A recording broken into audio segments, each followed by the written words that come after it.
The chimney had been cold since Tuesday. Caleb Marsh knew this the way he knew most things about the land around him, not from a single observation, but from the accumulation of many, the slow sediment of attention paid over years to the same view from the same window. He had watched Oren Pell's chimney every morning since the first cold snap of November, not as a deliberate act, but as a habit of the eye, the kind of looking that happens beneath conscious thought. The thin column of white smoke rising from the stone chimney on the far side of the creek hollow was as much a part of his morning as the sound of his own fire catching or the light coming gray and slow over the east ridge. It was there, and then it was not, and the absence of it on Wednesday morning landed in him with the specific weight of a thing that is wrong before it is understood. He stood at his kitchen window with his coffee and looked at the cold chimney across the hollow and said nothing. His brother Walt came in from the barn at 7:15, stamping the cold off his boots, and poured himself coffee and stood at the table and looked at Caleb and said, "You're watching Pell's place again." Caleb said, "The chimney's cold." Walt said, "It was cold yesterday, too." Caleb said, "I know." Walt pulled out a chair and sat down and wrapped both hands around his cup and looked at the table. He was 34 years old, 3 years younger than Caleb, and he had his brother's face but not his brother's temperament. Where Caleb moved through the world with a kind of quiet attentiveness, taking things in, sitting with them, Walt moved forward. He made decisions and enacted them and moved to the next one. It was a useful disposition in a working farmer, and it had served him well on the land they shared, but it made him impatient with the kind of looking that Caleb did. The watching and waiting, the sitting with a thing before knowing what to do about it.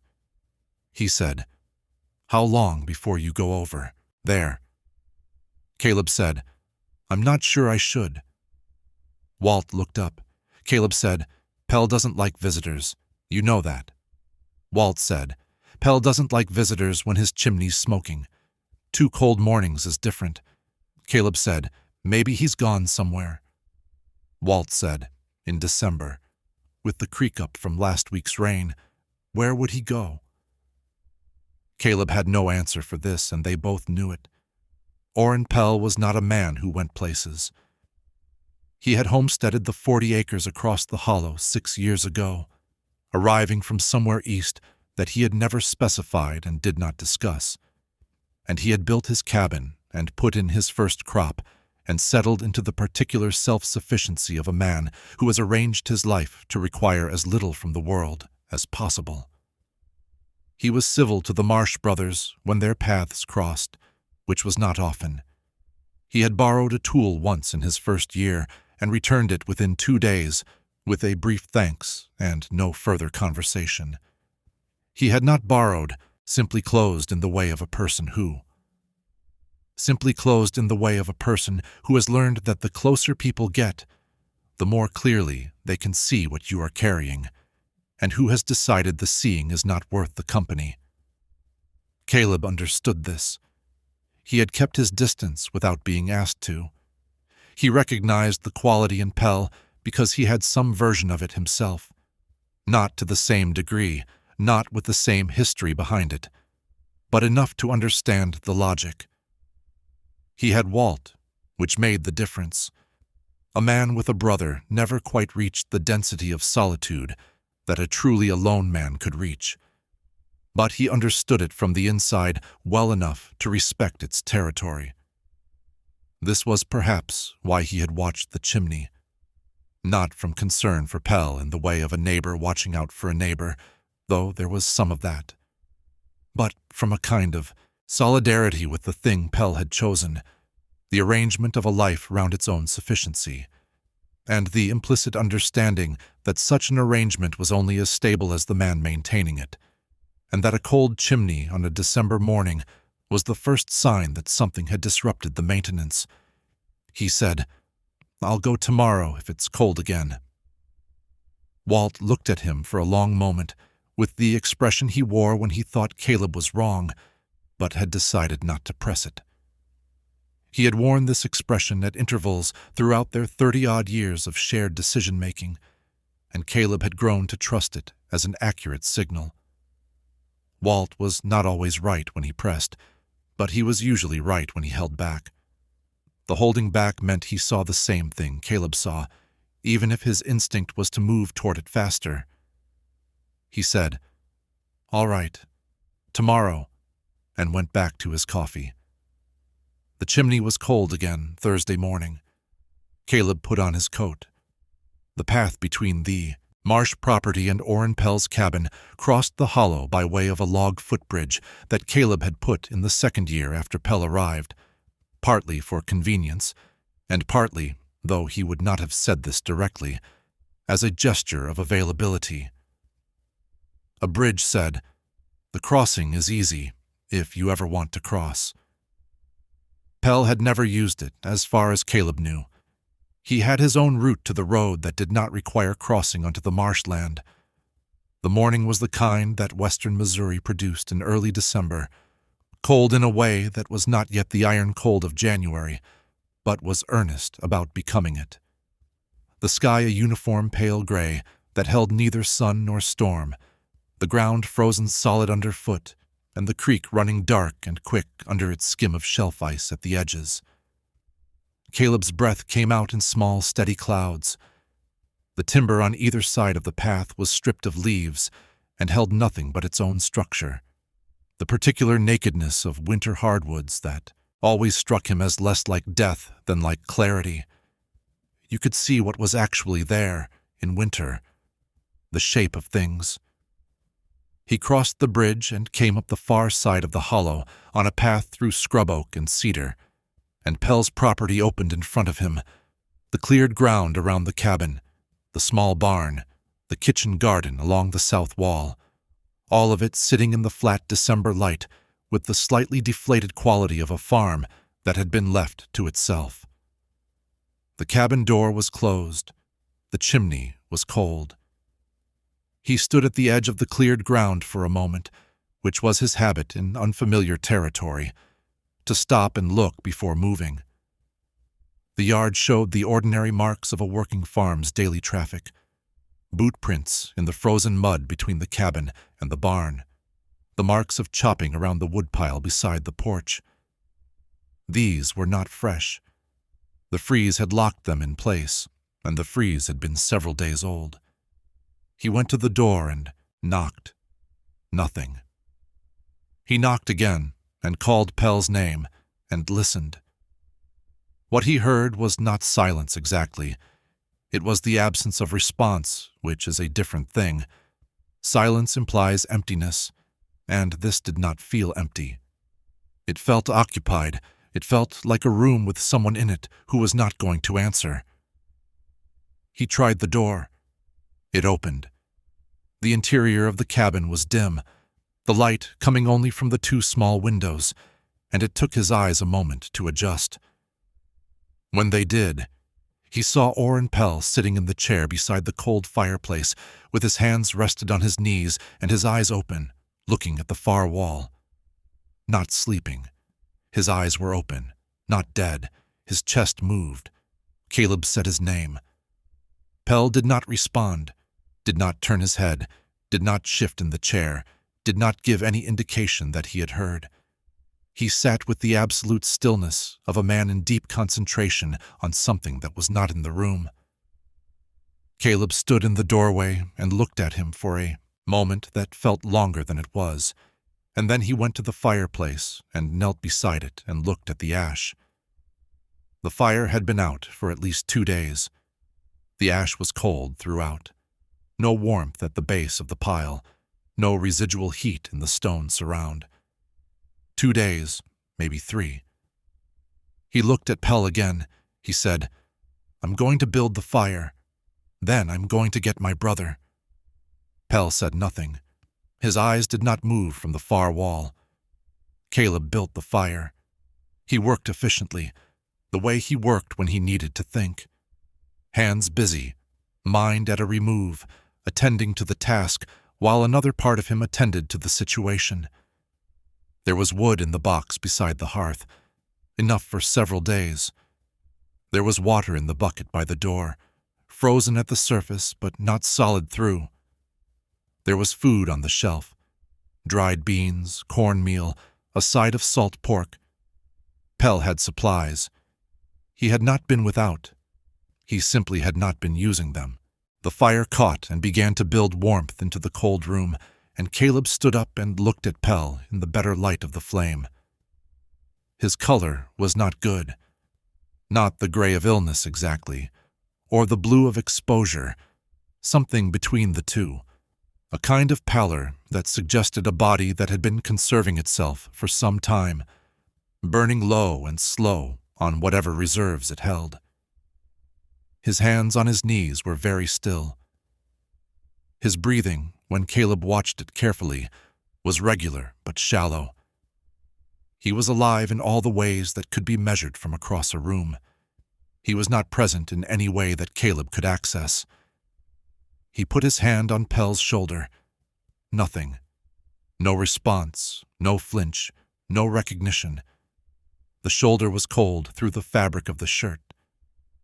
He had been sitting in the unheated cabin for at least 2 days, and he had not noticed, or had noticed, and had not acted on what he noticed. Caleb straightened up and went back out into the cold morning, and crossed the hollow to get Walt. Walt came back with him without debate. The debate had happened at the Marsh cabin, briefly and with less heat than Caleb had expected. Walt had listened to the account, stood up, put on his coat, and said, "Should we bring anything?" They brought a blanket and the small medical kit their mother had put together decades ago, and that they had maintained out of habit, and Caleb brought a jar of broth that had been warming on the stove since breakfast. When they came back to Pell's cabin, the fire had built the room to a bearable temperature, and the light was better, and they could see Pell more clearly, which was not an improvement. Walt stood in front of him and looked at him for a long moment without speaking. He crouched down to put himself at eye level and looked into Pell's open eyes. He said quietly, to Caleb, "His eyes aren't tracking," Caleb said. "I know," Walt said. "Has he moved at all?" Caleb said, "Not that I've seen." Walt reached out and passed his hand slowly in front of Pell's face at a distance of perhaps 6 inches. Pell's eyes did not follow it. They remained fixed on the far wall with the particular quality of eyes that are open but not looking. Not the vacancy of unconsciousness, not the alert focus of attention, but something in between that had no common name. Walt stood up and put the blanket around Pell's shoulders, and Pell did not acknowledge this either. Walt said, "What do you think happened?" Caleb said he didn't know. Walt said, "No injury that I can see. No sign of anything in the cabin. He's not feverish. He's cold, but not the kind of cold that comes from fever breaking. He's just—" He stopped. Caleb said, "Somewhere else." Walt looked at him. Caleb said, "That's what it looks like to me. Like he went somewhere and left himself here." Walt was quiet for a moment. Then he said, "People don't do that," Caleb said. "No, they don't." They were both quiet for a moment with what that meant. Walt said, "I'll try to get some broth into him." You look around. This was the natural division of them. Walt, toward the immediate, the practical, the thing that could be done right now. Caleb toward the wider frame, the context, the thing that explained the immediate if you looked carefully enough. Caleb did not need to be asked. He began to look. The cabin was a single room, as most homestead cabins were, sleeping, cooking, and living all in one space, the economy of a man who lived alone and had no reason for separation. A bed against the north wall, made with the crisp precision of a man who had been in the military or had learned from someone who had. A table with one chair, a shelf of supplies above the cooking area, a row of tools on the west wall, each hanging in its place, a trunk at the foot of the bed. Walt had gone quiet when they came in, which was notable in a man who was usually the talker of the two. He crouched beside Pell and looked at him with the focused attention of someone taking a careful inventory of a situation, and what he took inventory of he apparently did not like but also did not know how to address, because he stayed with the broth and the coaxing and the low, quiet voice, and left the wider problem to Caleb. This was their pattern, long established. Walt for the immediate, Caleb for the frame. Between them they had managed 30 years of the ordinary crises of farming life, animals lost and found, weather events, one serious illness and 2 lesser ones, a dispute with a neighboring property that had taken 3 years to resolve. They had managed these things without ever explicitly discussing how they managed them, which was how the most durable arrangements usually worked. Implicit. Arrived at over time, not chosen, but grown.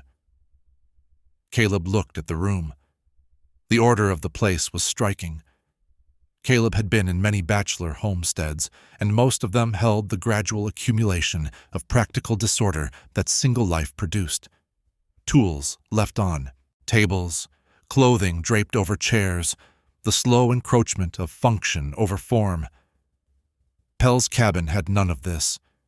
Everything was in its place with a deliberateness that spoke of intention maintained over time, not the natural tidiness of a particular personality, but something closer to discipline. The discipline of a man who needed his external world controlled because his internal one was not, or had not been, or was always at risk of becoming so. On the table, beside the single chair that was pushed in neatly, despite Pell having apparently left it in a hurry, or not in a hurry, which was somehow worse, there was an open journal. Caleb did not read other men's private writing as a general principle. He stood and looked at the open journal for a moment and thought about this principle, and then thought about Pell sitting in the chair with his eyes open and his fire cold for 2 days, and he picked up the journal. The handwriting was precise and small and covered the page, densely. He read from the place where the writing began to change. It changed partway down the page, dated November 29th, a Saturday, 4 days before Caleb had gone to check on the chimney. The earlier entries on that page were ordinary. Weather observations, a note about a tool that needed repair, a record of stores. Then the handwriting shifted, not dramatically, but perceptibly. The letters slightly larger, the pressure slightly heavier, as though the hand writing them had changed its purpose. He wrote, "Something is in the timber, to the north of the property. I cannot see it, but I can hear it. Not a sound exactly, more a quality of the air when I'm in the north field. I have been aware of it for 3 days. It began on Tuesday, the entry for November 30th. In the timber again this evening. I went to the edge of the north field after supper and stood and listened. It is not a sound, it is more like an attention, the feeling of being attended to. I know the difference between being watched by an animal and what this is. I have spent 6 years alone on this land, and I know what solitude feels like, and this is not it. Something knows I am here. December 1st. I did not work today. I found I could not concentrate on work. The attention is constant now, not only in the north field. It is here in the cabin. It is not threatening. I want to record that clearly, because when I read this later, I may have a tendency to describe it as threatening, and it was not. It was encompassing, the way a room encompasses you.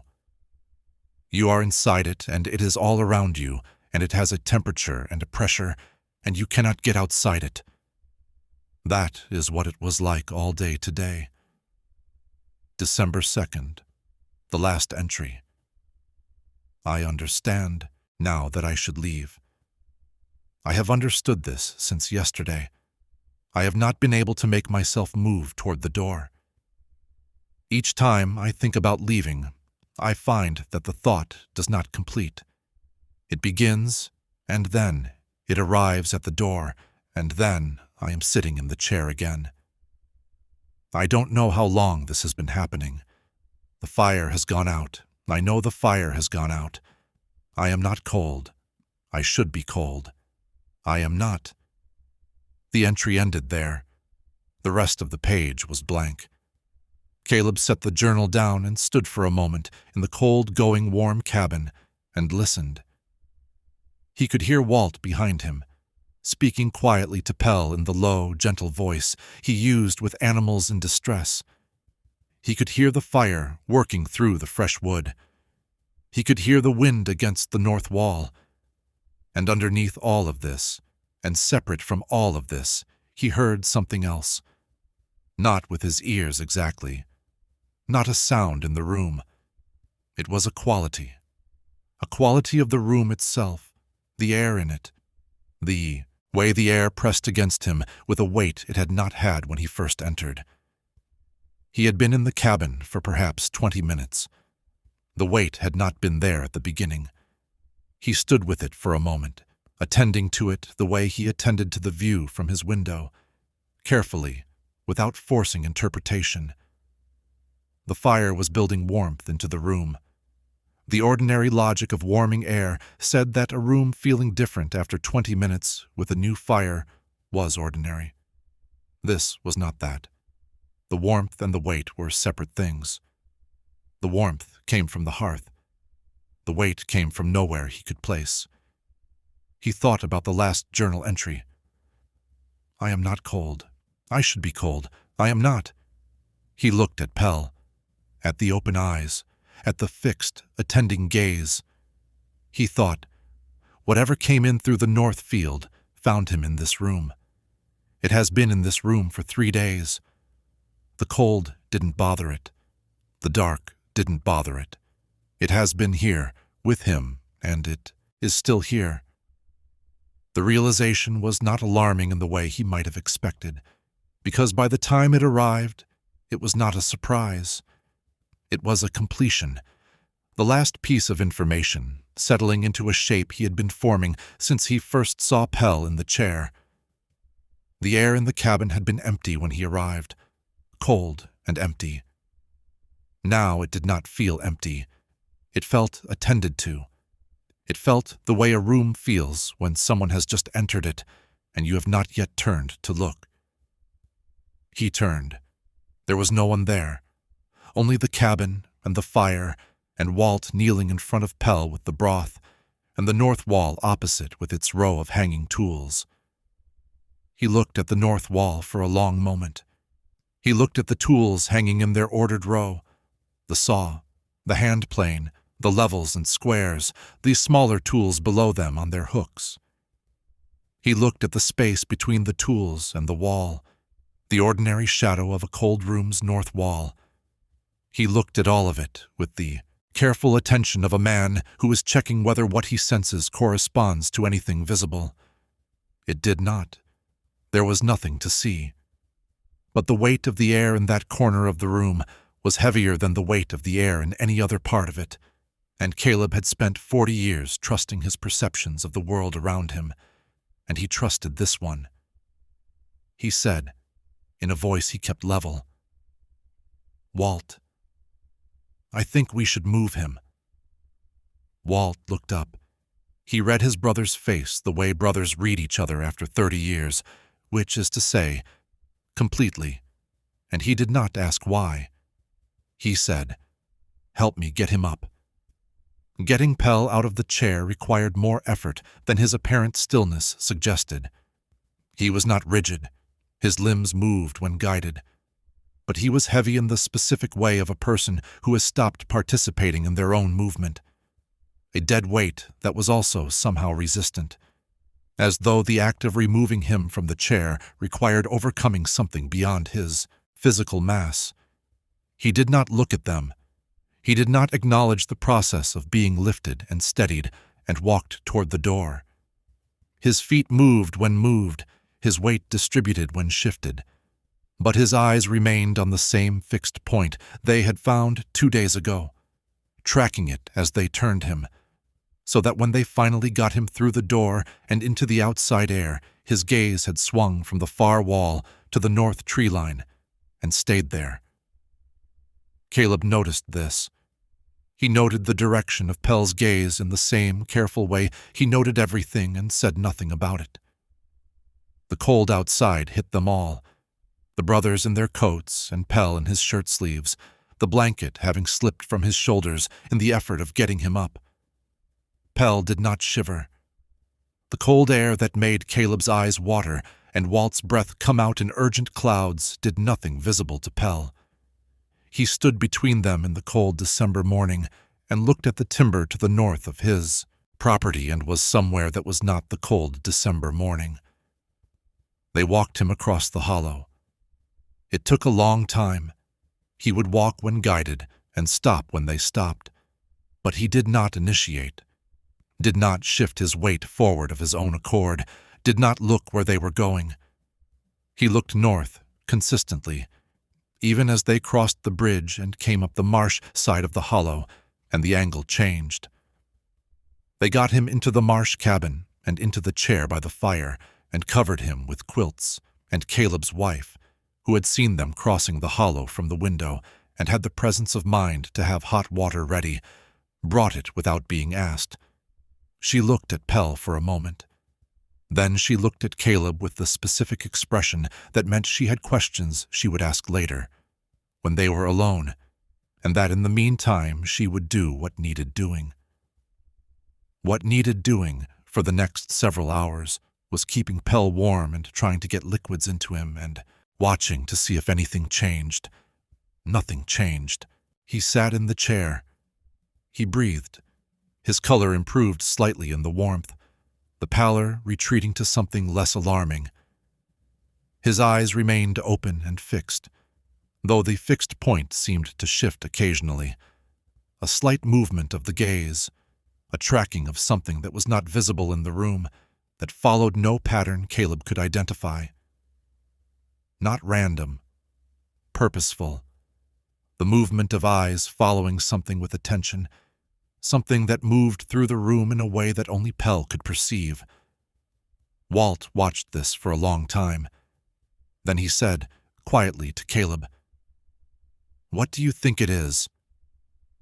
Caleb said he had read the journal. He told Walt what was in it. Walt was quiet for a while. He looked at the fire. He said, "An attention." Caleb said, "That's what he wrote." Walt said, "And you felt it too, in the cabin." Caleb looked at him. Walt said, "I felt it too. I didn't say anything because I thought I don't know what I thought. But when you said we should move him, knew why." Caleb said, "Did it follow us?" This was the question neither of them had asked directly.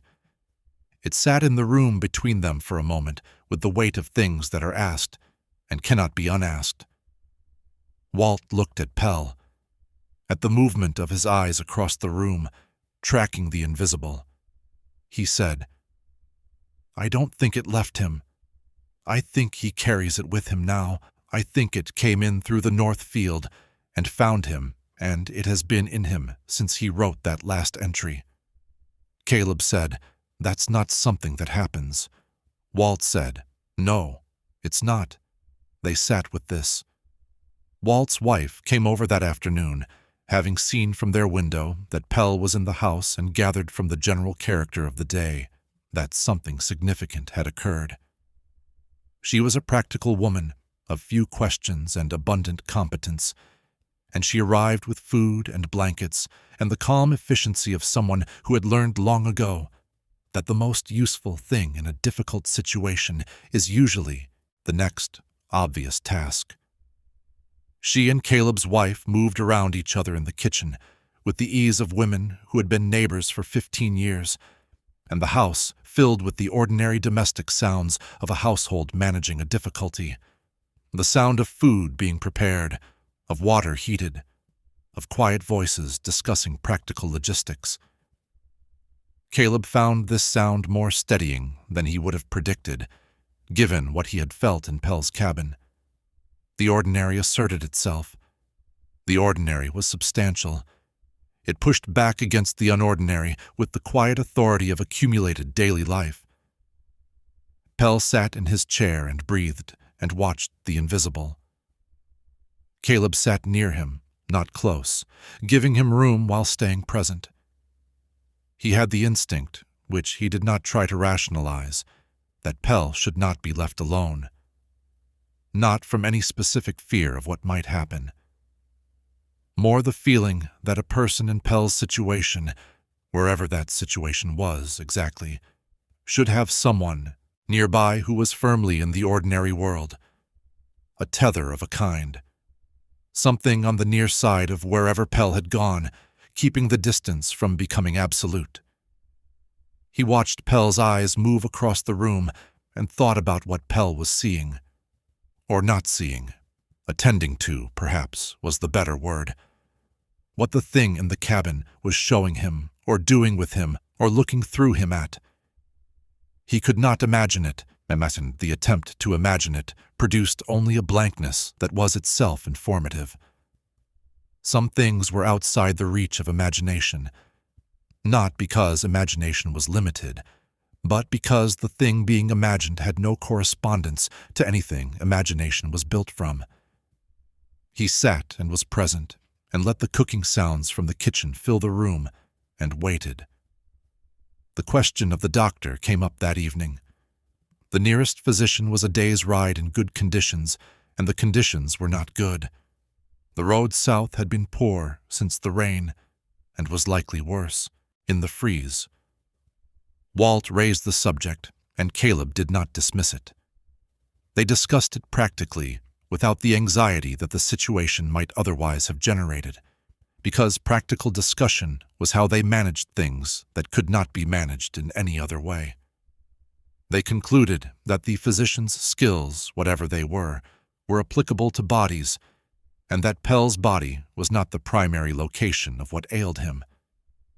They did not say this in quite these words. They said, "There's nothing for him to treat," and "What would we tell him?" and "I don't think bringing another person into this is the right thing to do yet." Yet implied a plan, and the plan was to wait. This was Caleb's instinct, and Walt deferred to it, not entirely comfortably.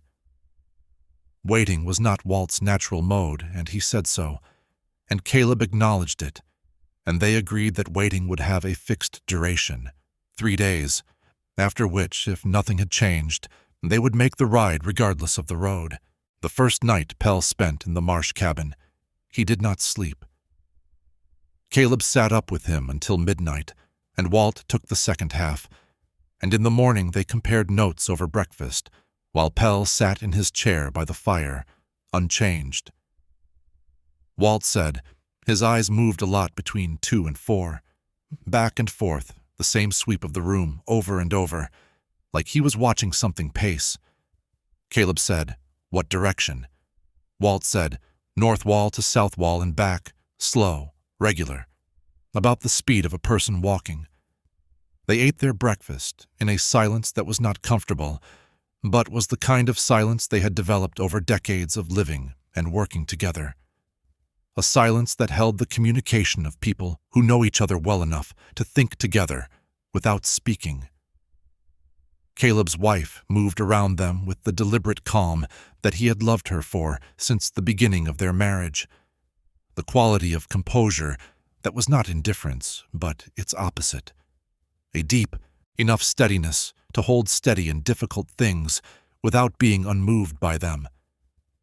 She had asked her questions the previous night, quietly, when Walt was asleep and Pell was in his chair and the house was at rest. Caleb had told her what he knew, which was not much. She had listened and then said, "What does he need?" He had said he didn't know yet. She had said, "When you know, tell me." He had said he would. On the second day, something changed. Not in Pell. Pell remained as he had been, sitting and breathing and watching the invisible. The change was in the cabin itself, or in the quality of being inside the cabin, and it was subtle enough that Caleb might have doubted his perception of it, if Walt had not come to him mid-morning, with a look that told him Walt had felt it too. The air in the room had the quality again. The quality he had noticed in Pell's cabin on the first morning, before he had named it to himself. The attention, the sense of something present that was not locatable in any specific part of the room, that was simply there, as temperature is there, as the quality of light on a given day is there, pervasive and sourceless and impossible to look at directly. Walt said, "It's here." Caleb said, "Yes." Walt said, "It came with him." Caleb said, "I think so." They stood in the kitchen of their own home and were quiet for a moment, attending to the presence. The way you attend to a sound you are not sure you have heard, neither dismissing it nor acting on it, simply verifying that it was real. It was real. Walt said, "What does it want?" Caleb said, "I don't know. I don't think it wants anything from us. I think we're incidental." Walt said, "It found Pell in his field." Caleb said, "It found Pell." "Yes." Walt said, "Why him?" This was the question Caleb had been sitting with since the first morning, since he had read the journal and come to the last entry, and understood what it described. Why Pell? A man who had come from somewhere east carrying something private, who had arranged his life to minimize contact, who had built walls of self-sufficiency around himself that he maintained with the care of a man who understood what would happen if those walls came down. He said, "I think it found him because he was alone and very still." He'd been alone for 6 years, and he had a quality of stillness that most people don't have. A quality of interior life. People who spend a lot of time inside themselves get a kind of weight to them, an interior mass. I think whatever came out of that timber was drawn to it. Walt looked at him. Caleb said, "I know how that sounds." Walt said, "It sounds like something you've thought about for a while." Caleb said, "Since yesterday." They went back to their separate tasks, but the quality of the air in the cabin did not change, and by afternoon they had both stopped noting it, the way you stop noting a sound that has become continuous. Not because it was gone, but because their attention had adjusted to it. The way attention adjusts to anything that does not immediately harm you and shows no sign of going away. On the afternoon of the second day, Pell spoke. Not words at first. A sound, low, not distressed, not directed at anyone in the room. The sound of a person participating in a conversation that was not audible to anyone else. A response to something, in the register of yes or I see or go on. With none of those words, Caleb was in the room when it happened. He went very still and listened. After a moment, Pell said, clearly and in a normal speaking voice, "I understand that," Caleb said carefully.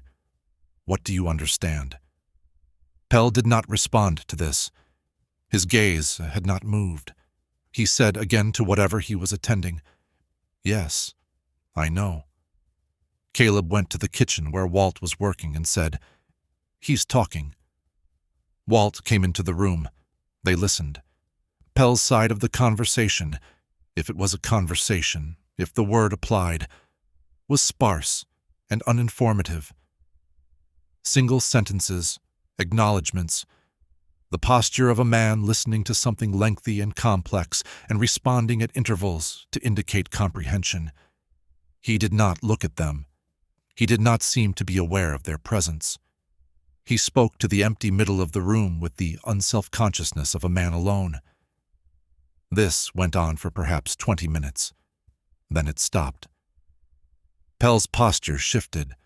A slight but perceptible change, a degree of tension leaving his shoulders, the quality of his stillness changing from occupied to simply still. His eyes moved, for the first time in 2 days, from their fixed point. They moved slowly, without apparent direction, and then they found the window and the rectangle of pale December sky it held, and they rested there. Caleb said, "Oren." Pell turned his head and looked at him. The look was there, present, not the absent gaze of the previous 2 days. His eyes were tired, and his face was very pale, and he looked at Caleb with the expression of a man who has returned from somewhere and is taking the measure of where he has arrived. He said, in a voice that was rough from disuse, "How long?" Caleb said, 2 days that I know of. Maybe 3. Pell looked at the fire. He looked at his own hands on his knees, as though verifying their presence. He said, "I'm cold." Caleb's wife brought more quilts. She brought broth. She did these things with the matter-of-fact efficiency of someone, performing the obvious next tasks, and did not ask questions, for which Caleb was grateful, and which he thought Pell was also grateful for, though Pell said nothing. They let him warm and eat before they asked anything.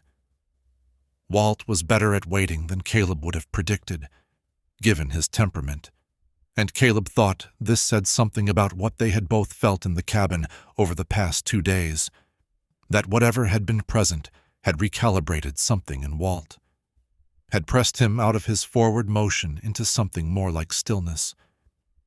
He sat across from Pell and waited and did not push. When Pell had finished the broth and some bread and had been quiet for a while, he said, "I owe you an explanation." Caleb said, "You don't owe us anything." Pell said, "I think I do. You came into my place and brought me out. Whatever was in there, I think you may have taken some of it with me. That's not nothing." Walt said, "What was it?" Pell looked at the fire for a long moment, said, "I don't have a word for it. I've been trying to find a word for 3 days, and I don't have one. It came out of the timber to the north, the old timber, the part nobody's cleared. I felt it first in the north field on a Tuesday, the week before last, like something had noticed me, like something had been there a long time and had finally oriented, turned toward me," he said. "It wasn't hostile. I want to be clear about that. Whatever it wasn't hostile. It was curious, maybe, or not even curious, more like it recognized something in me, like it had been looking for a particular kind of thing for a long time, and I was that kind of thing." Caleb said, "What kind of thing?" Pell was quiet for a moment. He said, "Someone alone, someone who'd been alone for a long time in one place, someone with a lot of interior. I don't know how else to put it. It was like it needed a particular kind of space inside a person to come into, and I had that kind of space, and so it came in." He said this without self-pity and without drama, as a man states the conditions of an event he has observed. Walt said, "What did it want?" "Being inside you." Pell said, "To see, I think. To see through me.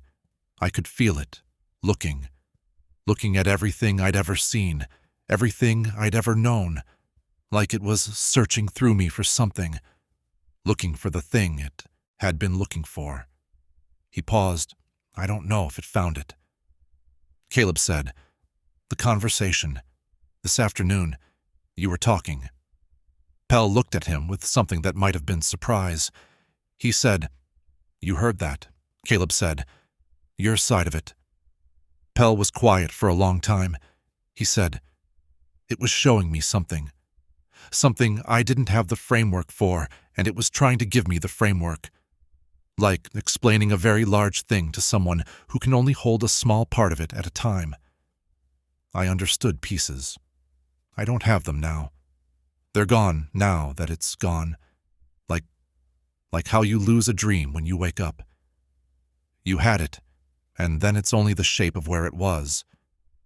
He said, what I kept was this. It has been in that timber for a very long time. Not the timber, the hollow behind the timber, the limestone hollow that nobody goes into because the ground is unstable and the water table does strange things to the rock. It has been there longer than the timber, longer than the land as we know it. And it doesn't do this often, come into a person. It did it because it was looking for something, and I was the nearest receiver. The word is wrong, but it's the closest I have. He said, I don't think it will come back. I think it found enough of what it was looking for, or didn't find enough, and it's done with me. He looked at the fire. He said, I hope it's done with me. Walt rode for the doctor the following morning, because there was a matter of Pell's physical condition that required professional attention. He had lost significant weight in the 3 days of sitting. His temperature was below what it should be, and his hands had a tremor that hadn't been there before. The doctor came the following day. He examined Pell with the thorough, unhurried manner of a country physician who understood that his patients were generally people who had let things go further than they should before calling for him. He found nothing he had a name for, which was both better and worse than finding something. He recommended rest and food and warmth and said he would come back in a week. He came back in a week. Pell was better. He was eating. His temperature had normalized. The tremor was lessened. By January, he was back in his own cabin. Caleb went with him the first time to see the place in daylight and make sure it was habitable, and also, though he did not say this, to see what the cabin felt like now. It felt like a cabin, empty in the way of a room that has been unoccupied and is waiting to be occupied again, cold in a way that would resolve with a fire and time. The particular cold absence of a space that holds furniture and objects, but not the presence of a person. The attention was not there. Caleb stood in the middle of the room and listened as he had listened on that first morning, with the same careful inward attention, and the room gave him back nothing but itself, plain and cold and empty and waiting. He built the fire. He filled the wood box. He checked the water and the supplies and said he would come by in the morning. Pell said thank you. Caleb said, don't mention it. He meant this in both the common way and the other way. The way that means, what happened here is yours, to carry how you choose, and I will not be the one to spread it. Pell understood both meanings. He nodded once. Caleb crossed the hollow in the January cold and went home. Oren Pell remained on the property for 3 more years, farming the same 40 acres with the same self-sufficiency he had maintained since his arrival. He was, if anything, slightly less closed after the winter of 1884. He borrowed a tool from Caleb in the spring of 1885 and returned it 2 days later with a brief thanks, which was what he had always done. But he sometimes stopped on the path when they crossed and spoke for a few minutes, which he had not done before. He asked after Caleb's wife by name. He remembered the names of the children. He did not go into the north field. Caleb noticed this from his window over the spring and summer of 1885, in the same way he had noticed the cold chimney, not from deliberate observation, but from the accumulated knowledge of a man who watches the same view for years and knows when something is different. Pell worked the south and east fields and the kitchen garden, and he maintained the barn and the fences in all directions, but the north field, which should have been his best ground, sat unworked.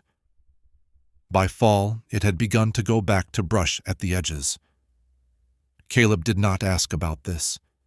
It was Pell's land and Pell's choice. He thought about it, though.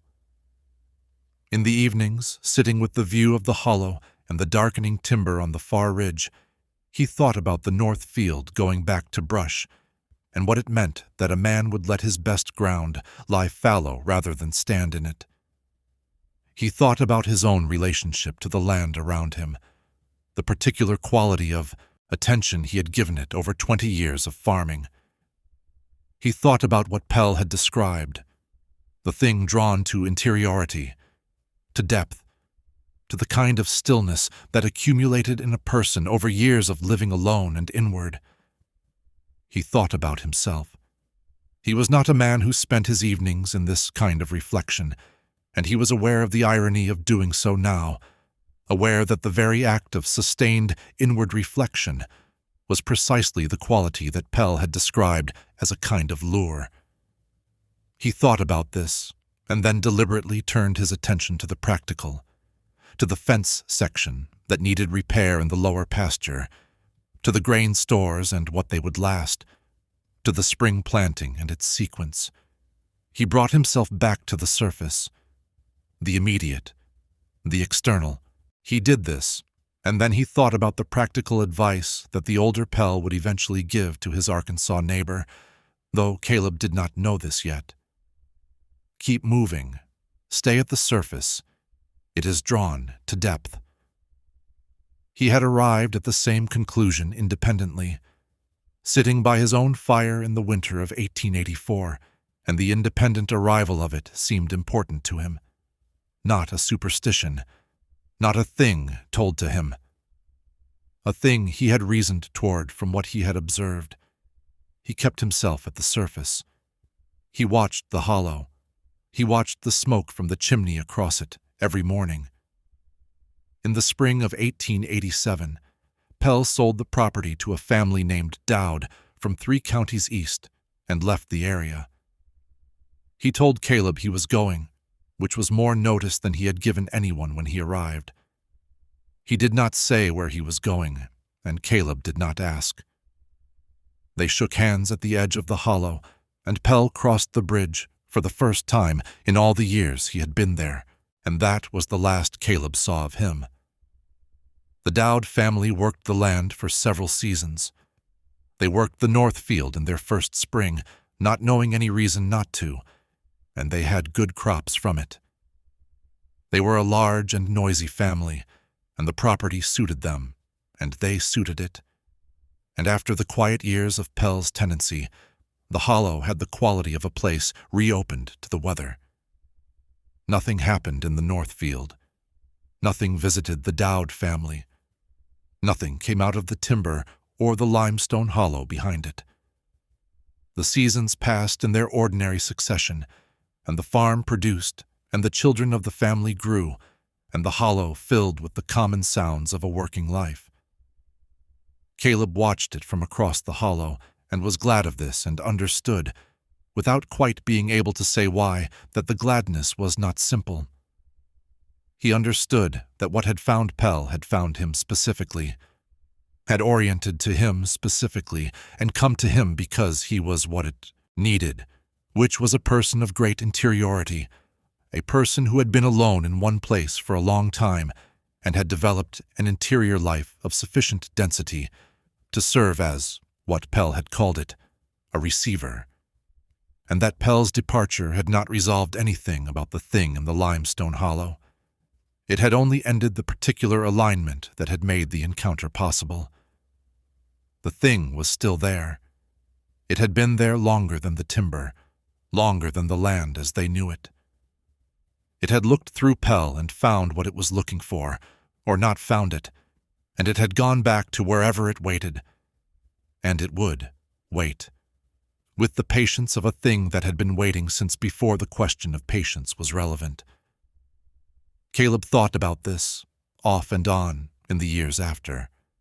Not obsessively, not with fear, in the way a man thinks about a thing that has no resolution, returning to it periodically, looking at it from different angles, setting it down again. He thought about the north field going back to brush. About Pell not going into it. About the specific, practical wisdom of a man who has been inside something and come back out, and knows, from the inside, what it was like, and has decided not to stand in its path again. He thought, there is a particular kind of loneliness that draws things to it. Not the common loneliness of missing company. The other kind, the kind that comes from years of sustained inwardness, years of living deeply in the interior of a private self. The kind that accumulates mass. He had seen it in Pell, and he recognized it because he had some of it himself. The native solitude of a man who is capable of great quiet. And he thought about this in the way of a man who is taking the measure of a quality in himself, and considering whether that quality is, in certain circumstances, a vulnerability. He did not decide it was. He did not decide it wasn't.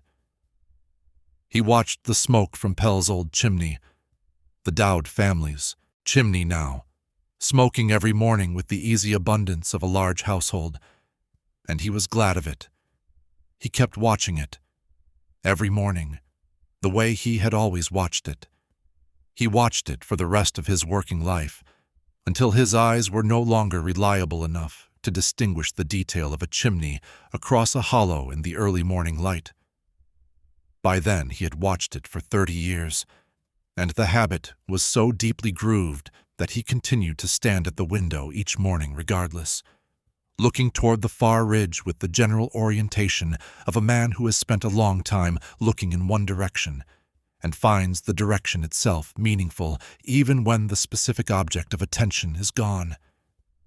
His son, who took over the property in the 1890s, asked him once what he was looking at standing at that window. Caleb said, "The chimney across the hollow." His son looked. There was a chimney there. It belonged to the Dowd family's oldest son, who had taken over the original property from his parents. It smoked every morning with perfect regularity. His son said, "Why?" Caleb said, "To make sure it's there." His son accepted this without further question, in the way of children who have grown up with a parent's habits and come to regard them as simply the character of the person, the particular texture of a life, without needing them to mean anything larger. But Caleb's son had not been in Oren Pell's cabin in December of 1884. He had not felt the quality of the air in the north corner near the tools. He had not read the last journal entry. He had not sat for 2 days in a room with something he could not name, and watched a man navigate an experience that had no framework, and come through it changed, and carry the change forward in the specific way of people who have been altered by something they cannot explain, and have decided to live with the alteration, rather than try to eliminate it. He had not learned, as Caleb had learned, what the cost of an unwatched chimney could be. The way a man watches a thing, he has learned the cost of losing. Walt never entirely returned to his prior disposition after the winter of 1884. He remained capable and forward-moving and practical. He remained himself. But there was a quality of pause that entered him, a beat of consideration before action that had not been there before, and Caleb noticed it over the years and said nothing about it, because it did not seem to require comment. It was not a diminishment. If anything, it made Walt more measured, more useful in situations that required more than urgency. Once, several years later, Walt said to Caleb, "Do you think about it much?" Caleb said, "Which part?" Walt said, "The thing in the cabin, the 2 days, what it felt like to be in a room with it." Caleb thought about this. He said, "I think about Pell more than the thing itself. The thing I can't get any further with than I already have. But Pell I can think about. What it cost him. What it gave him. Whether, if he'd had the choice, he would have chosen differently."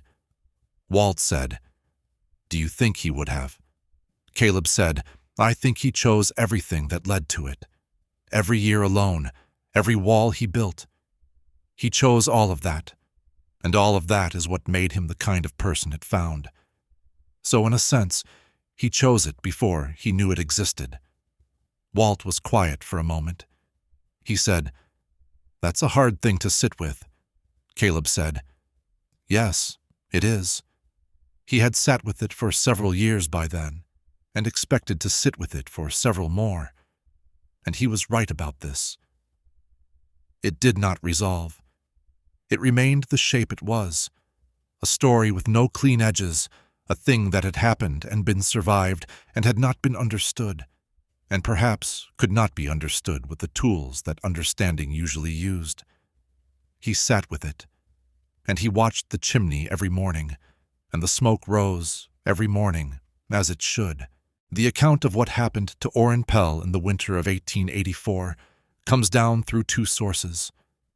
The first is a set of letters written by Caleb Marsh to his son, who had moved to Kansas in the early 1890s, and who asked his father, in one of their exchanges, about a story he had heard regarding a man who had been found unresponsive in a homestead near the family property.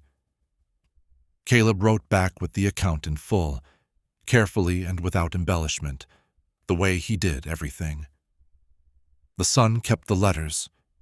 His daughter donated them, with a larger collection of family papers, to a county historical archive in the 1940s, where they remained among unprocessed materials for several decades before being cataloged. The second source is Oren Pell himself, indirectly. A man matching his description and using his name appeared in a community in the Arkansas Highlands in 1889, 2 years after he left the Marsh Hollow. He had property there and neighbors, and conducted himself quietly, as he always had. In the last year of his life, he died in 1901 of causes unrelated to the winter of 1884. He gave an account of his earlier life to a neighbor who had asked, as neighbors sometimes do, where he had come from and what had brought him south. He told the account plainly. He did not present it as a claim or as a story to be believed. He told it the way Caleb had described him, as a man reporting the conditions of an event he had observed. He said that in the winter of 1884, something had come out of the limestone country in the Missouri Ozarks and spent 3 days inside him, and that in those 3 days it had shown him things he could not retain and asked him questions he could not answer, and that when it left, he was diminished in some ways and clarified in others, and that he had thought about it for the 17 years since, and the most accurate thing he could say about it was this: it was not a ghost. It was not a spirit. It was not a thing that any of the frameworks he had were built for. It was something that had been in the land for a long time and that had its own purposes, and those purposes had briefly intersected with his, and the intersection had cost him something and given him something, and he was still, at the age of 60-something, working out which was which. His neighbor did not know what to make of this account and said so, honestly. Pell said, "That's reasonable. I've had 17 years, and I still don't entirely know what to make of it." He was quiet for a moment, and then he said, "What I know is this. There are things in the old ground that are older than us, and that are not indifferent to us, not hostile, not benevolent, simply aware. And occasionally, under certain conditions and certain kinds of people, the awareness becomes contact." He said, "If you ever feel the quality of being attended to, from no visible source, from the land itself, from the air, pay attention to what you do next. Don't go still. Don't open toward it. Keep moving. Keep yourself occupied with the surface of things, the practical, the immediate. It is drawn to depth. It cannot hold purchase on a person who stays at the surface." He said this as practical advice, in the way he offered all advice, as information that the listener could use or not as seemed fit. His neighbor thanked him for the account and did not repeat it widely. Pell died the following year. The limestone hollow north of his old property in Missouri still stands. The timber has grown denser in the century since, and the hollow itself is not accessible except on foot and with effort. People who work the land near it report nothing unusual. The farms there are ordinary farms, and the winters there are ordinary winters. In the early mornings of deep December, there is sometimes a quality to the air near the north field of the old Pell property, a quality that the current residents notice without remarking on, the way longtime residents notice things that have no practical consequence and require no action, a stillness, a depth, the feeling, very faint and very brief, of being seen, not by anything that means harm, not by anything that is going away, by something that has been here a long time and is still looking.